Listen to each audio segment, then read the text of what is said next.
Welcome to the Lavender Bergamot Kitchen and welcome to my fridge.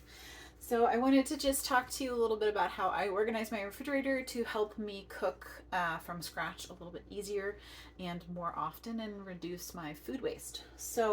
I'm just going to do a little overview of all of my little zones. A couple of years ago, I started storing a lot of my foods in bins that are labeled so that I know where things are, and also I can pull out the bin and nothing gets kind of stuck in the back of the fridge as much. One thing that's really helpful in our house is having a leftover shelf. So I try and fit all of the leftover food up here. That way, when we're looking for things that need to be eaten, we know that we can go here. I put leftover cooked food. I also put partial jars of pasta sauce or cans of beans. They all get put up here.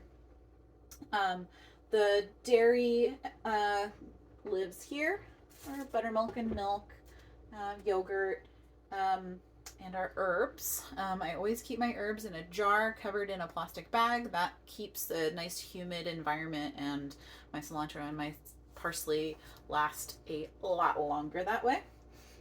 Here's usually where there's eggs, but right now I'm out of eggs, so there's nothing there.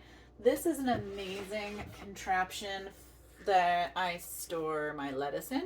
There's some water down here, and again, similarly to the way that I store the herbs, it keeps all the moisture in there. The lettuce stays nice and crisp. It doesn't get slimy unless it's in there for a really long time. But you should be eating your lettuce, so hopefully that won't happen.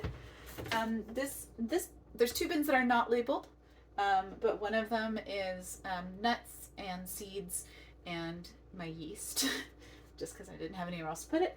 This is pickles and olives and other any kind of pickly things, sauerkraut. Broths really means anything we're going to add to soup. That could be gochujang. There's miso in there, and then there is some better than bouillon broth. Jams. We always have some open jams in here. I also put any kind of preserved fruits like maraschino cherries, things like that go in here. Snacking cheese and salami. So this is anything that you would put on a cheese platter, so you can have a kind of a nice fancy snack anytime you want. And then fresh meat. Sometimes I'll also store any kind of fresh protein in there, but it's nice and contained. A lot of my meat I defrost from the freezer, so that is where I put it to defrost and be ready to go. It says vegetables, but I actually use it for vegetables and fruit. Right now it's mostly got oranges in it because we've got a ton of them on our tree, and so we've always got oranges in the house. And then these two drawers are also both vegetables. I usually put vegetables that I need to cook in here, and then usually this drawer is for vegetables that either don't need to be cooked or maybe need to be cooked. So I have carrots, cucumbers, cherry tomatoes, things like that in there that I know I can just grab if I'm going to do veggies for a salad or something like that.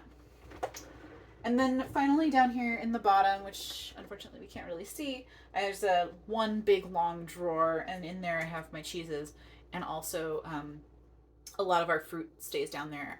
The reason the fruit's down there is so that our daughter can grab a piece of fruit if she wants to. It's reachable to her. She doesn't have to get a stool to go and grab it. So I always keep fruit that she can grab to have a snack on in there. And then in here, of course, we've got condiments.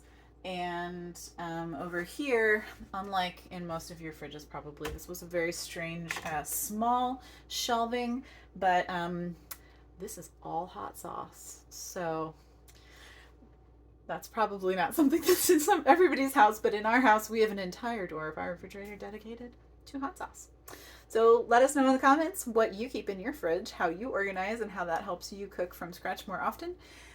Thanks for coming and watching. Like and subscribe for some more content, and have a great day.